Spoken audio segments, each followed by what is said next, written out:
From the European Parliament in Brussels, this is Raw Politics.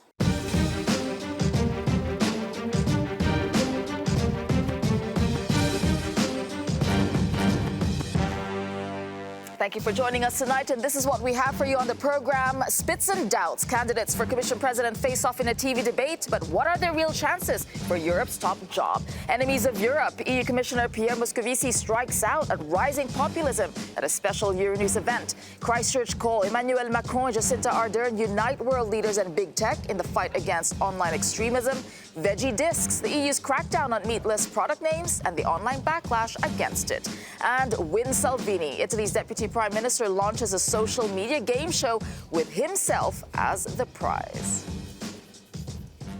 Thank you for joining us this evening. It is now time to meet our panelists. We have joining us Brian McGuire. He's a reporter and broadcaster with Euractiv. Hi, Brian. What story are you watching closely? Spitzenkandidat, for me, the story is getting more and more interesting as we get closer to the date of decision, because there are so many factors at play here, and nobody really has a clear handle on which way it's going to go. I know. We still don't know. It's really close already. All right. Also joining us tonight, Ana Gomes. She's a Portuguese MEP from the Socialists and Democrats group. Well, hi, Ana. What about you? What are you watching? I'm paying attention to the Christchurch call and the challenges of curbing terrorist content online, the big problems, how to manage that, and without, of course, breaching basic fundamental rights.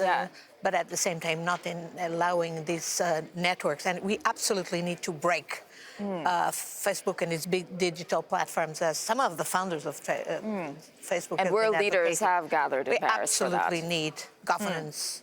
All right. Okay. And joining us tonight as well is Philip Schulmeister. He is a pollster with the European Parliament, heading up their monitoring unit. Hi there, Philip. What about you?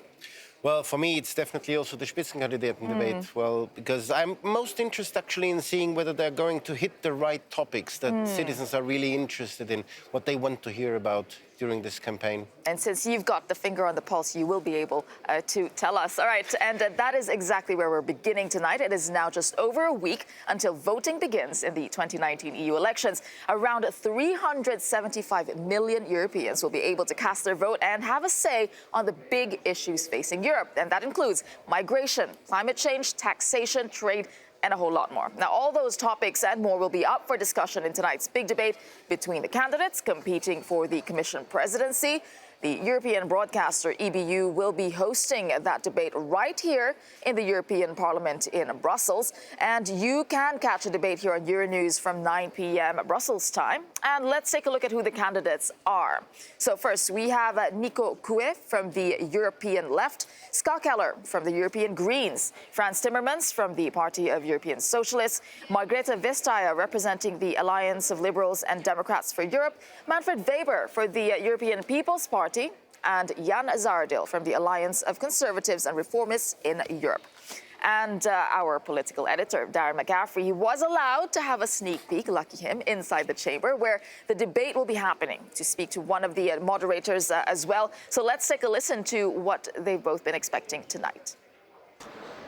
Well, welcome to the chamber inside the European Parliament here in Brussels that has been transformed tonight for a debate involving the 6 Spitzenkandidates who want to take over as the next Commission President. They are going to battle it out for 90 minutes to try and convince you that their political parties across Europe should get your vote, and indeed that they should replace Jean-Claude Juncker as the next Commission President. Now, in fact, we are not allowed on that stage because it's so shiny.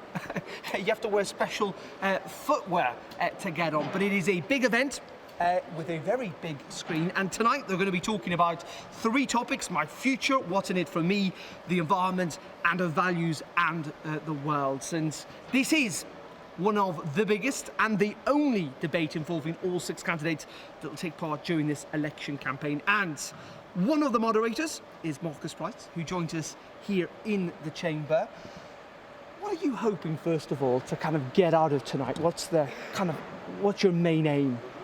Of course, first of all, I hope for a lively debate, because I think that's one of the rare moments where you have like a campfire situation, perhaps, hopefully, all over Europe. So giving people a good perspective on who are those candidates, I think, as somebody who lives in the Brussels bubble, they are all well known, but I think outside it's completely different. So that would be a big task for me, and then get them being concrete on certain topics. I think there's a lot of debate in the EU, a lot of dispute, a lot of fractions, and I think as we look at on migration or on taxation, there's a lot to discuss, and I hope we see differences between the candidates and so give the audience a good overview whom perhaps to choose. Not to give too much away, we've got a few tricks up your sleeve potentially. No, not tricks. I wouldn't say. I think it's an open debate. It's not like pressing somebody, from my perspective, into a certain corner. It's really to give people the overview. Who are those guys? They are not well known to anybody, and I think that's for me. What I'm hoping for is they distinguish themselves. They make clear who they are, what they are standing for, and get away from like the normal political blah blah, but really come across as a candidate, as a personality. That's what I hope for. Okay, and then are you a little bit nervous about all of this? Of course I am. So if you see this huge stage and you're thinking I'll be up there later this evening, it's a great honor in a way, but also a great responsibility. And I hope we're doing fine. I hope for all your support. But of course I'm nervous, of course. It's a great thing to do. I'm honored, but it's still a thing to do. Okay, Max, thank you, and good luck tonight. Thank you. I'm sure you'll do a splendid job. This hall, or this chamber, in a couple of hours will be full of people, and indeed it is broadcast live from 9 p.m. Brussels time, and you'll be able to watch it, of course, here on Euronews 2. That is right. You can watch the full Eurovision presidential debate, as Aaron was saying, with the 6 candidates for Commission President live here. So just again to remind you, 9 p.m. Brussels time. So that's 8 p.m. if you are in London. So don't forget to catch that. All right. So from what Darren was saying, and also the moderator there, what are you expecting, right? Because you were here for the last one, the 2014 one. What are you expecting this time to be different? It's hard to say what's going to be different for the viewer, because these people are not well known, as Marcus said. So in big televised debates and in member states, you know where the fault lines are between the candidates. People are going to see these candidates more or less the first time. They're going to be talking about subjects in a way which is to an international audience, not to a national audience. It's going to be hard to cut through with a clear message. And I think compared with the last time as well, it's not going to be that different, I have to say. I think the consequence of this challenge for them to come out on top, that will have a huge difference later, but that's not the moment. This is a moment just to see people. There's no decision tonight. And we had a bit of a taste of what they would be talking about. Philip, but you reacted a little bit there on the topics that Darren was saying. What are you looking out for to say that this debate will have its finger on the pulse of the people? Yes, and I do think it has, with the choice of topics that has been made for tonight. If they're going to debate about the economy, youth unemployment, climate change and migration, then these 4 topics would indeed be the crucial topics also for European citizens, as we have seen it in the course of our past Eurobarometer surveys. These are indeed economy, youth unemployment are the key leading topics. And I think what we can expect from tonight is a debate on the issues. And this is quite removed from where perhaps the campaign or the public narrative on this campaign started out a year ago when we were debating, is this the avalanche of the populists or not? We are now back to the topics, and I think we can see and expect something quite interesting, different ideas on where Europe should go, and I think that's what all the debate is about. Do you agree that the narrative has changed from the rise of the right and to the details of issues? Well, the narrative has changed because in many ways subjects have changed. I mean, migration is much more now in debate in public opinion than it was 5 years ago. I think it will be really interesting to hear the different candidates with their positions on the different subjects. I think this will be really important to make the citizens connect with Europe, understand that's indeed here, that a lot of their future, of our future, is is to be decided, and the parliament matters. In legislation, in politics, it matters. But surely populism will still come up because, you know, in the debates that we had... We don't have populist candidates here to debate. Right. If the populist candidates were here to debate, this would make a difference. Like last time, we have moderate candidates who are visually acceptable, who are soft in presentation. And what this is going to be is a likability contest. I don't think the core messages are really going to come away from this. But we have I'm sorry. Having populist candidates is not the choice of the EBU or of the organizer tonight. It was the choice of the parties themselves. It is one part of the story that there is no populist candidate because they don't have a lead candidate. There are pro-Europeans or people with ideas how to promote the European Union, how to bring it forward on the stage. And I think the question is, why do we have populist forces now trying to destroy Europe and to destroy democracy? Because of some of the politics, the policies that were adopted They will say earlier reform, that were but... anti-European, and that explain the disconnect between large segments of our people in all the countries with Europe. So it's about how do the candidates indeed acknowledge that some of the anti-European neoliberal policies really were the source, are the origin of these populist forces now intending to destroy Europe. OK, so in terms of issues, Philip, where do you think the biggest sticking point will be between the 6 candidates tonight? It might be, well, it can be nearly everywhere. I would say it might be migrations to start off with. But there are also huge differences in approach when we come climate to change or economy climate or change, jobs. Austerity is going to be the single issue. This is the only issue that significantly divides the left and the right here. Everybody can agree on climate change. Everybody can agree on investing in innovation. Migration also does. Migration is just not, and in national polls, we don't see migration at the top anymore. OK, so it's so it is what? Austerity. It's austerity and having the impact on daily life. Impact on daily life. Is this the moment to roll back the austerity policies that came essentially from the right and from the liberal parties? Or is this a moment where the socialist agenda, the progressive agendas, they would say, moves further into the centre? That's the only thing that's going to cut through as a clear message. Or addressing the questions of job creation now in view of the challenges put by the digital world we live in. Everybody's the same messaging on that. OK. Yeah, go ahead, Philip. I think Anna has one very, very important point that comes also back to you, the lack, if you want, of the populist candidate. So one of the challenges for tonight will be if the lead candidates on the stage are able to address the non-representative... Well, it doesn't matter because populist candidates, they know their audience. Their audience is not necessarily going to engage with any of these candidates, and these candidates will not be able to persuade populist voters to switch sides because of a debate like Before this. we move on, very quickly, Philip, do you think people will be watching based on your feel of from the surveys that you've been doing? Do you think people are as interested as, I guess, Parliament would want them to be? I think they're more interested than in 2014, yes. Yes, I agree. Absolutely. You agree as well? Absolutely. And people understand that there are lots of challenges that are global, and we need the European scale, the European dimension to make a difference. OK. Well, all eyes may be on the race for the Commission President post, but there have been vocal opponents of the Spitzenkandidat process itself. We did mention this word. This is the idea of allowing the nominee from the largest political group to succeed President Jean-Claude Juncker, and it has been criticized by many, including French President Emmanuel Macron. Now, he believes the process may result in Europe being given the, quote, least worst candidate. And the EPP candidate Manfred Weber hit back in an interview published this morning. He said, what's wrong with telling people before the election who should become president of the Commission? I believe in the power of democracy. Why does not Emmanuel Macron openly state whom he supports? That is not transparent. Well, the French President Emmanuel Macron and other EU leaders have their own ideas about who they might want to be the next EU Commission President. So let us hear why Macron opposes the Spitzenkandidaten idea.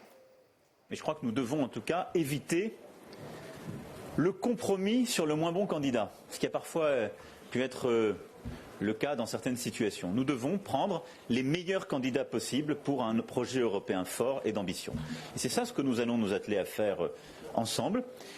Il faudra des compromis entre les uns et les autres et les sensibilités, mais je m'emploierai en tout cas à ce qu'on ait des dirigeants qui soient le plus fort possible, le plus clair possible. Ce serait bon que dans chaque pays, tout cas partout en Europe, on élise plusieurs dizaines de parlementaires vraiment sur une base européenne. Et à ce moment-là, on pourra avoir des grands partis européens qui porteront un candidat. Il aura une légitimité démocratique. En attendant, moi, je ne me sens pas engagé par le processus que certains partis ont décidé pour eux-mêmes. And joining us to discuss this is Dennis Abbott, a communications expert who is managing director of media relations for BCW Global. Good of you to join us. And you're also a journalist and a commission spokesperson before, so you do know the inner workings of this. Now, this is the second time that the Spitzenkandidat process is going to be, they're trying to make a success out of it. Why do you think there is such resistance from the council? Is this all about an internal power struggle that people are watching or just say, OK, what's going on? You know, it is a bit of a power struggle, but I think there are a lot of people who are fairly lukewarm about this process. A survey came out recently which showed only 40% of the European public support this process. I think some people are worried that, you know, it really restricts the talent pool. You know, previously as Commission President, we've had the pick of Prime Ministers. OK, last time we used the process and a former Prime Minister emerged. But this time, it looks like Manfred Weber is going to get the job. And who's Manfred Weber? He's virtually unknown in his own country. He's certainly not known in the other 27 member states. And so what do we want? An ex-prime minister or a political pygmy? It did produce, the process did produce Jean-Claude Juncker. So is the problem Manfred Weber or the process itself, which the aim is to make the whole thing more democratic for the people? The process, I think, needs adjustment, but it's going the right direction. If it doesn't happen this time and they put somebody else in, I think the process is dead. But if it goes forward this time, I think it will be established. Is that the goal, do you think, that for No, I don't think it's necessarily the goal. I think there are a lot of other issues in play right now. There's the council seat, the head of the presidency of the parliament. You've got the European Central Bank. All these things are in the mix as well. This is why Macron and others are hedging their bets. They want to see how things line up after the election. They want to see exactly who has the power. And then they will find a way through this as well. Manfred Weber, I have to disagree with Dennis. I think he's in the worst position to get this job. But we had a former prime minister in this. This could be something they put in place as a condition. Right. It must be a former minister like Timmermans or Vestager as well. Or it could be, they could say there has to be a prime minister because you need executive experience to be able to govern at this level. Would you, well, I believe that this is the right system to actually make the citizens connect with the candidates and their programs and have them commit to their people programs. Don't even know who they are. But that's why we need probably more debates like this one today. But I have no doubt that this, by the way, this should go together with transnational lists. Yes, and they want to prevent it because there is a power struggle. And the council doesn't like, indeed, anything that brings, indeed, the citizens and the council, the heads of state. Choice. Okay, go ahead, Dennis. And that's why they have picked a guy like Weber that, in my opinion, is very weak. They want to thwart the Spitzenkandidat. There is I think that there has traditionally often been a weak candidates picked because member states don't want a strong candidate. But in today's world, don't we want somebody as Commission President who other world leaders are going to sit up and take notice of? Absolutely. If Manfred Weber turns up, I'm sorry, he's not Angela Merkel. If it was Angela Merkel, maybe. She's going to carry respect and authority. Okay, if she was the pick. I do have a question about... I'm not. No, I'm not discounting her at all. She would be a great That's exactly the kind of card they can take out of their pockets. Even if you have an Angela Merkel, even if she comes out the winner in all this, look, if this process is rejected, wouldn't this play into the hands of the Eurosceptics who will just say, hey, look at this. They try to be democratic, they just can't do it. No, I don't think Eurosceptics care that much about this process. I think the What about people? No, people don't. They will look at the character involved. Yeah. If it was Merkel, they would respect Merkel, as Dan said. If it's a weak character who they don't know, they will disregard. But it doesn't go much further than that. The European institutions should have more self-confidence and put people with real character, real strength in positions of power. I'm not sure. Can I just say, I'm not sure that the Commission has to be democratic. We have a European European Parliament. We're going to have elections in a week's time. It's a civil That's an interesting point. That is the democratic institution. We have a council where you have elected. But in the UK, you know that this is a point of ministers. criticism. But I'm sorry. The House of Lords. I'm sorry. Whitehall is not elected. Sure. But it's not the commission itself, it's the programme. The programme is the result of which the candidate, each candidate represents. And I guess in this sense you can say that Merkel, if she were to replace Weber after the decision, of course she would be committed by the kind of programme that her party presents. Let's hold that thought, because we did ask one of the candidates about this process, because over the past few weeks we've had a special series of shows with those who are in the running to be the next Spitzenkandidat. Here's what the Alliance of Conservatives and Reformist candidate Jan Zahradil said about the process yesterday. Look, it's a useful thing to have one figurehead of each and every political party. But probably, unlike all the others, I still believe that when it comes to selection of a European Commission president, I believe that the Council should have the upper hand and not the European Parliament. The process is dead anyway, isn't it? You listen to EU leaders, Macron's against it, a lot of leaders are against it, Mark Rutte's against it. It's not going to happen, is it? Look, if I was not a Spitzenkandidat, I couldn't have talked to you, to those nice young people. Why are we... To all people at TV or online, and I couldn't have gotten my message through. So it's a useful thing. I think that you can concentrate the whole program, the whole set of principles of your political party into one person, and that person is responsible for delivering the message. All right. As the comms expert here, he doesn't believe in the process, but he says it is a great platform to get our message across. He has a good point. Does he make a good point? Yes, he makes a good point, but this is a process that was dreamt up by nerds. Okay. So that's why it's completely unappealing to the public. The public doesn't care. Can't even say the word. It's it's impossible to pronounce. And this is about having a strong leader for Europe. And by the way, it's time to have a woman as president. So too many men. We do have Margaret and the two women are actually quite good. These two women, I must Scott say. Keller as well. Yeah. All right. Okay. Well, that Spitzenkandidat debate is still happening despite this conversation. Okay. Coming up on Raw Politics, how do you stop the spread of extremist content on social media? World leaders are gathering in Paris to find a solution. Plus, Turkey's president wants some NBA playoff games banned from the airwaves, all because of one player. That's after the break.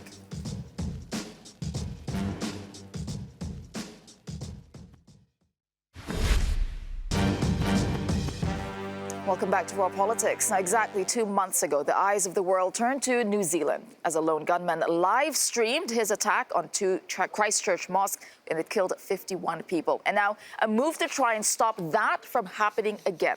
French President Emmanuel Macron welcomed New Zealand's Prime Minister Jacinda Ardern in Paris today, and the two are co-hosting a summit aimed at fighting terrorist content online, and are joined by world leaders and representatives from the world's biggest tech firms. And now Alex Morgan from our social media news desk, theCUBE, has been following the events in Paris for us. So Alex, what do you have? Well, Tessa, this is a feature that's supposed to be used for you and I to be able to share stories, for us to share moments and memories with our friends. And let me show you how easy it is to use Facebook Live. First of all, you open the app. Right top left, you see this button. You simply press that, boom, Facebook Live. And now if I turn the camera around, you can see what I'm seeing. It's Isidro, my cameraman here. I could just push this big blue button at the bottom that says Start Live Video. And I would start publicly live streaming a video. That is how easy it is to use Facebook Live. And it was this feature that was used by the attacker in the Christchurch mosque attack, used by that terrorist.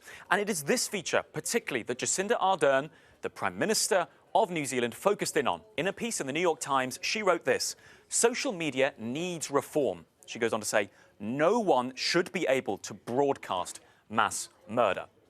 It was by turning a feature designed for all of us to use into something so much more sinister that has given rise to what Jacinda Ardern is calling the Christchurch call. That is, if you like, the main message she wants. But this is a much wider conference about tackling extremism online.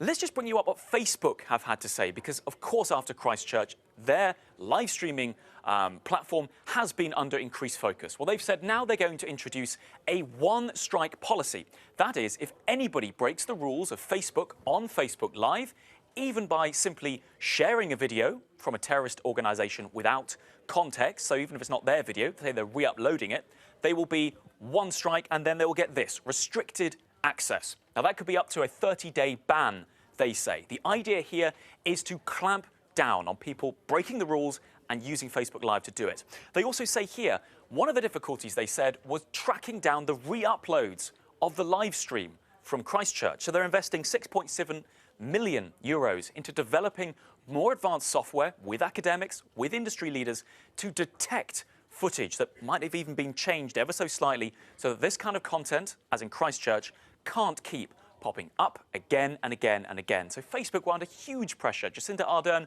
making, if you like, her main entry point into this conference, clamping down on the abuse of live streaming software.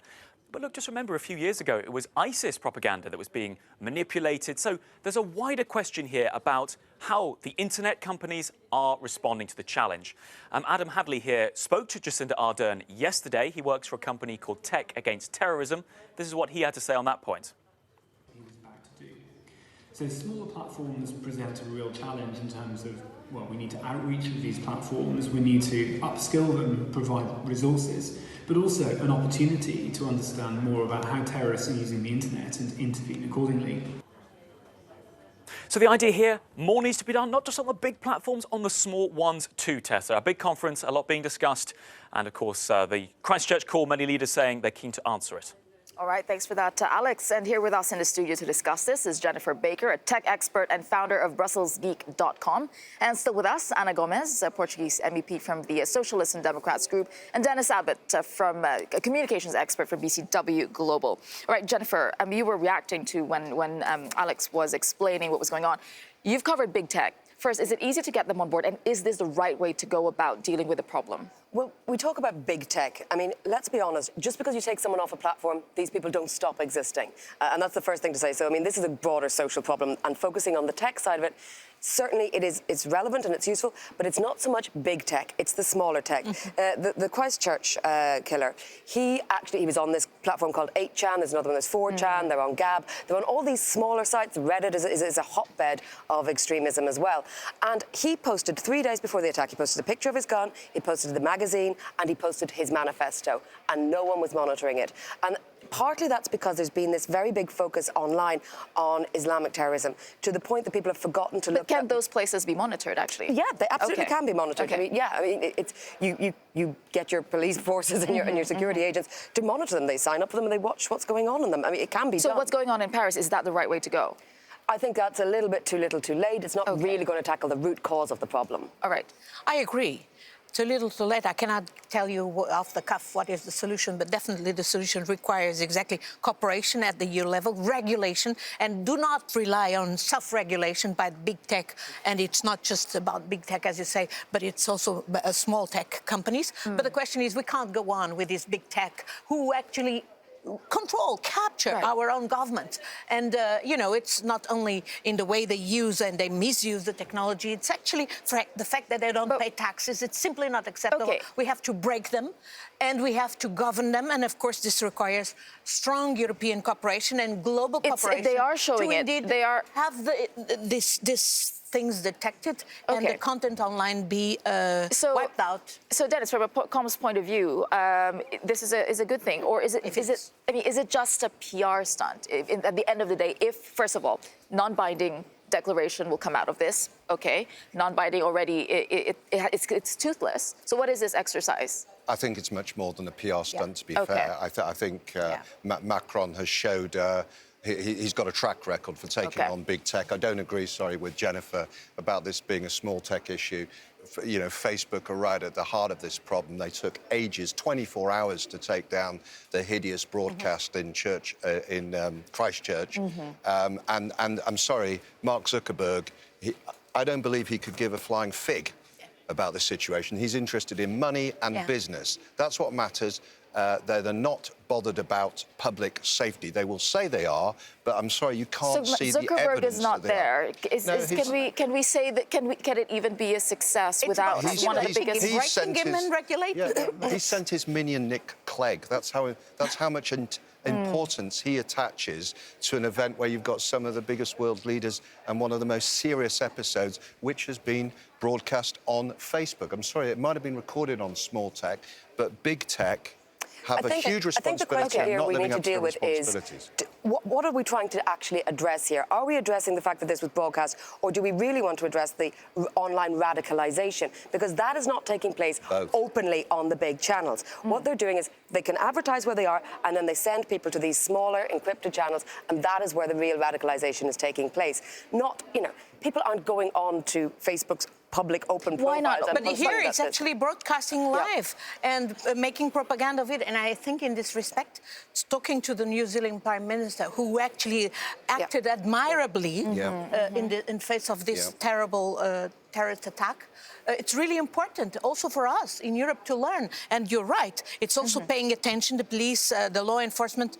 and the intelligence, to right-wing extremism, which was the one responsible for this in Christchurch and from other terrorist attacks also in Europe. We had the Utoya event in Norway and probably many more, because let's not be naive. Some of these guys now with a nasty anti-European and extreme right-wing propaganda are the enablers of the Dennis, I'll give you the last word. Go ahead. I think the last thing I would say is I'm no great fan of Emmanuel Macron, but he's not jumping on a PR bandwagon here. France, and he in particular, have really shown leadership against big tech. So how do we make it more than just a non-binding declaration? How do you get these people... On taxation, exactly. Which is a crucial question. And copyright, paying journalists for their content. I mean, France has done a lot. Okay. All right.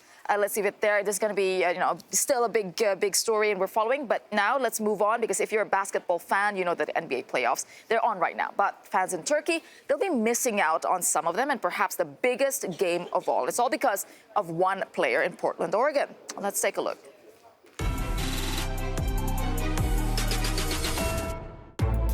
It's not often that basketball and politics collide. But for Turkish NBA star Enes Kanter, the two have become inseparable. Portland is deep into the playoffs, but Turkey is refusing to air any games in which Kanter participates, even the NBA final if Portland makes it that far. That's because the Trailblazers center has been an outspoken critic of Turkey's President Recep Tayyip Erdogan and a supporter of cleric Fethullah Gulen, the man Turkey blames for a failed coup in 2016. Turkey responded with an arrest warrant accusing Kanter of having terrorist links.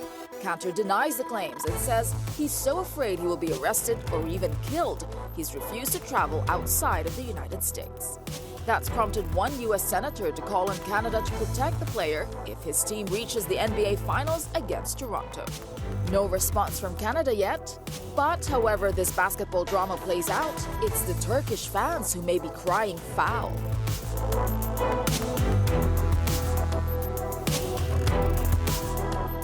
Okay, we really don't have much time for this, but Anna, I'll go to you. This is a serious message from Turkish leadership and worrying for the EU. It's outrageous, and the EU cannot be silent, cannot accept. This is a terrible betrayal of the Turkish people, those who wanted to join the EU for the democracy and human rights. We cannot fail them. We cannot be silent in face of this behavior by Erdogan, and we cannot legitimize, because through deals like the one on migration that has been negotiated by Germany, we cannot give a clean bill of health to a regime that is oppressing the people of Turkey. All right, okay, let's move on now, because coming up on Raw Politics, have you ever eaten a veggie burger? Well, if Brussels has its way, you may soon be calling them veggie discs.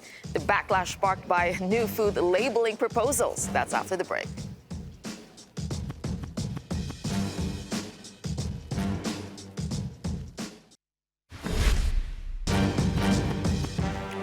Welcome back to Raw Politics. Now, all eyes are on populist candidates ahead of the EU elections as the rise of anti-establishment parties and leaders continues around the world. Now, populism will be on the agenda in tonight's EBU debate as well. But what do we mean when we talk about populism? Is it right-wing Euroscepticism that threatens the unity of Europe, or is it a stand against ruling elites that reflects the will of the people?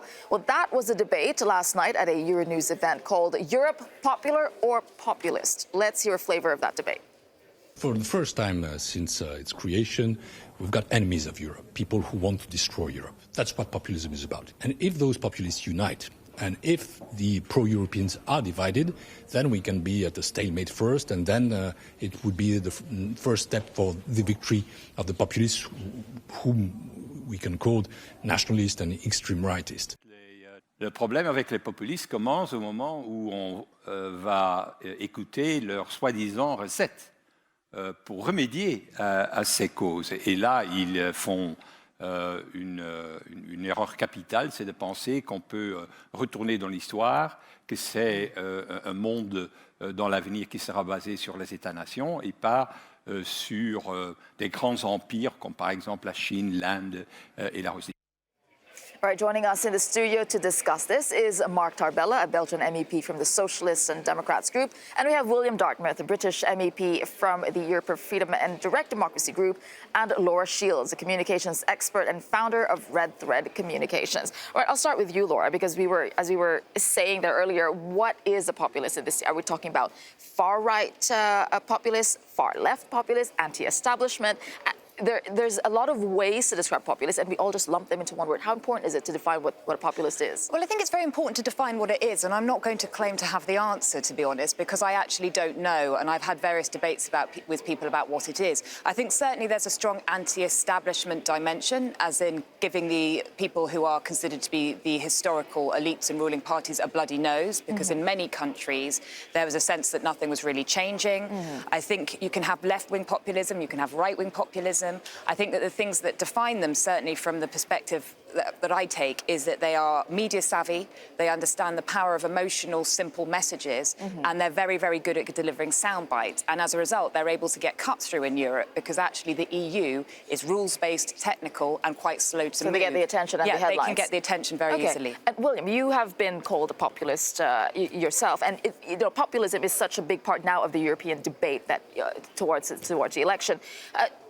What role do you think politicians that are called populists have in this debate? What are they doing? Well, I think it's very, very important because there's a lot of people who've actually been ignored, and there are very profound problems. So you feel you represent the voices that are being ignored? I wouldn't claim to. I mean, I wouldn't claim to represent people who've been ignored necessarily, but a lot of people have been ignored, and that is why we have this phenomena going right, as has just been said, going right across the political spectrum: right, centre left, and left. Syriza in Greece is a left-wing party. The Five Star Movement, which are now in the Italian government, is a centre-left party. So it's completely simplistic to say that it's just right or actually right-wing. But what has to be understood, and this is the important point I'd like to make, is that the alternative to populism is elitism. And in Commissioner Moscovici, we have just heard the authentic voice of the elite.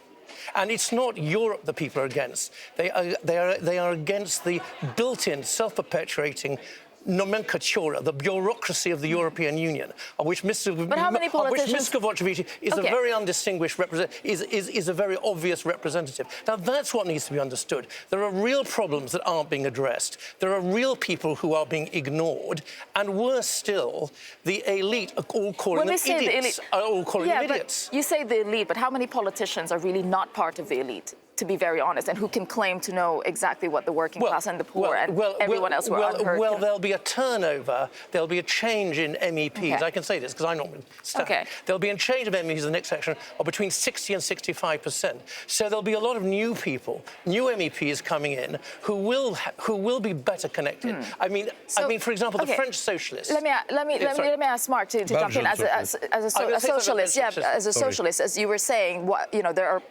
are populists from the left, but normally they're associated with the right. What about your position on populism and what they're doing to Europe? What I consider that in the European institution, many populism are not working really in this parliament. They criticize the work of the others at the TV show, but they are never in the decision meetings when we have to decide on some concrete aspect and something that they are useful for citizens. For example, I had a hard work job 2 years ago, not many years ago, but during 2 years to improve the mechanism of public procurement.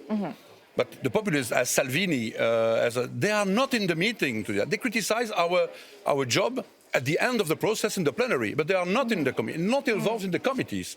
It's more easy to criticize the work of the others and not to be involved concretely in the work. So you know that there are no populists in the Spitzenkandidat debate that's happening tonight. What kind of message does that send? My message no, but it's not engaging with populists. I mean, no, I think that it's not an error to commit. It's to make the distinction between populist and not populist, pro-European and anti-European. I'm not in this distinction because I think in the pro-European I'm clearly a progressive, and we have many conservative, for example, German liberal. I'm not approach of the German liberal because I think that we have to fight and to face some challenges. Climate change, but also right of workers, right of some people. They are a little bit ignored at the European level. Pension people. You have to fight for more social security in Europe. Laura, jump in. Well, I was actually going to say, I think one of the things that's interesting about populists, I sort of was going to pull a bit, I was going to triangulate, actually, one bit from William and a bit from Mark. When populists sometimes actually get into positions of power, very different things happen. So in the case in Italy, what we're seeing is that even though Five Star were actually the largest party in the coalition, it's Salvini that's ridden in and is making all the noise at the moment and is still riding a wave. In Greece, Tsipras came into power with this whole kind of we're going to smash the plutocrats message and very quickly find out how difficult that was and has had to actually work within the system. And a few weeks ago was on the record as saying Greece has actually learnt the hard way and nationalism and sort of, a very simplistic approach isn't going to work. Okay, very interesting there. Okay, we'll leave it there because now we have to move on. Should a veggie burger still be called a burger? Got a shift there. Well, that's a debate that is causing a stir across Europe today. Let's take a look and find out why.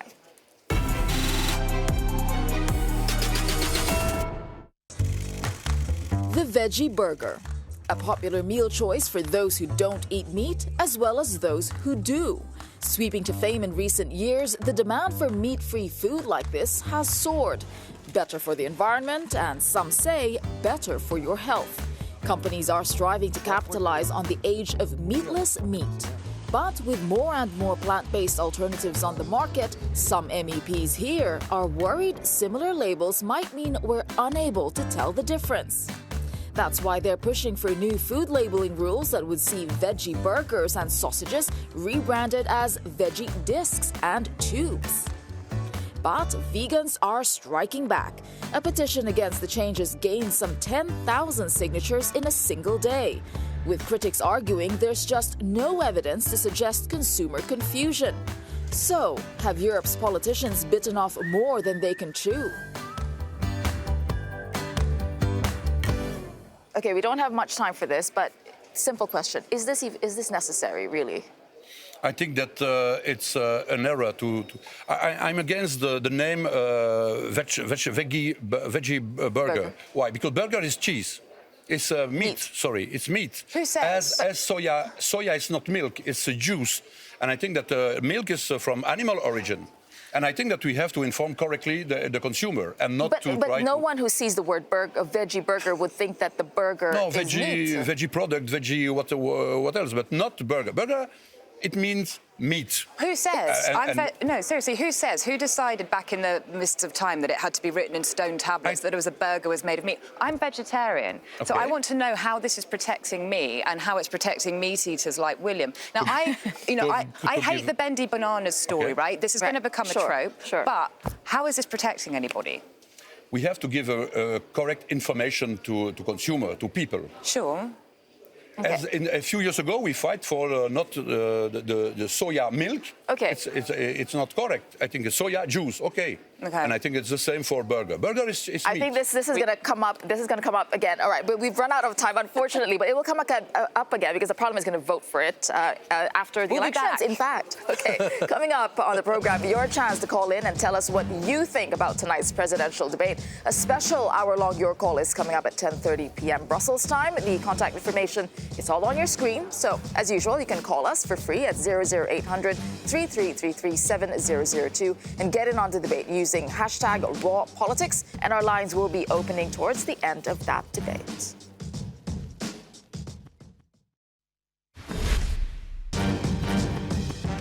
Welcome back to the program. So now political fans are in for a treat this evening. As we've been hearing, coming up at the top of the hour is a debate with the candidates for Commission President.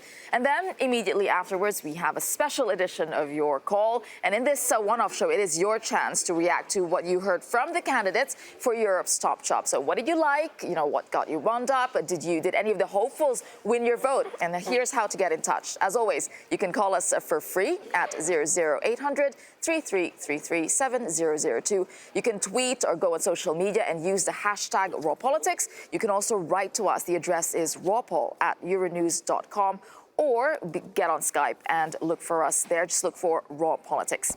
All right, so for that special show, Darren and I are co-hosting a special late-night edition. And joining us to talk about that as well is William Dartmouth, the British independent MEP, and Jennifer Baker. She's back with us, EU policy journalist and founder of BrusselsGeek.com. So we will be taking people's calls, watching that debate tonight between 6 candidates. What are we watching out for? I mean, what do we expect people really to be calling about? Because the main issues will be there, talked about. Yeah, I think the real treat for viewers tonight, though, is not 90 minutes of watching a political debate. It's the fact that we're hosting Your Call is that it? for the first time ever together. That is true. That's a treat for viewers, if ever there was one.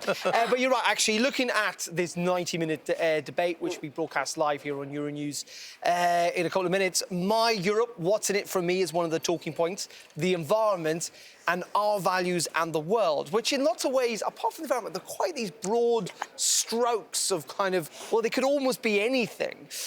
So I'm not entirely sure where the debate's going to go, but the crucial thing about these debates is, will anyone actually stand out?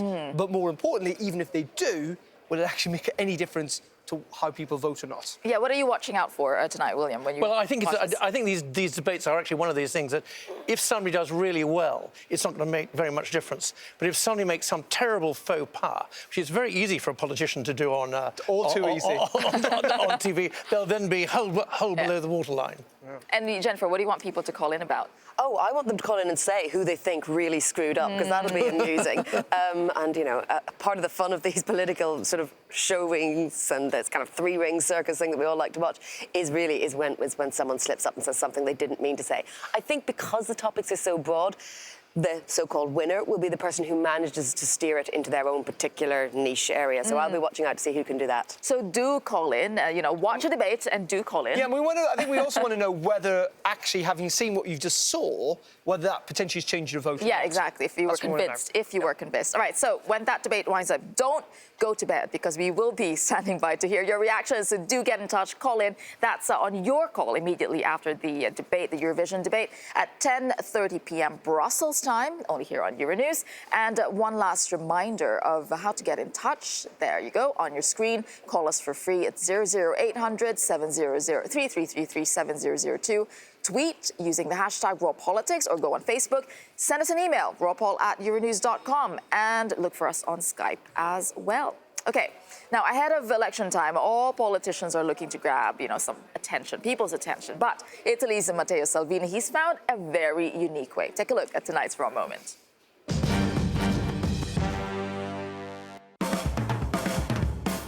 Ebbene sì, finalmente è tornato anche lui. Stiamo parlando del Vinci Salvini. Iscriviti subito, più mi piace metti ai post sulla mia pagina Facebook, più veloce sei, più punti accumuli. Che cosa si vince? Soldi zero.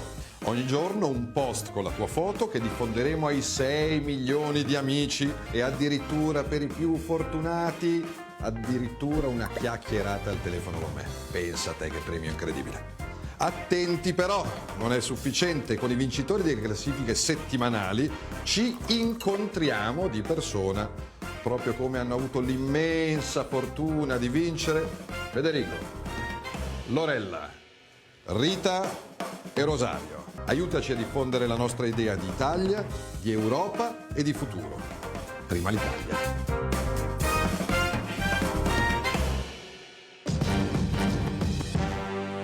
Very quick one. You seem really eager to react. Very quick one to you. I kind of feel like I want to enter this just so I could really go and put a flea in his ear if I actually got to meet him.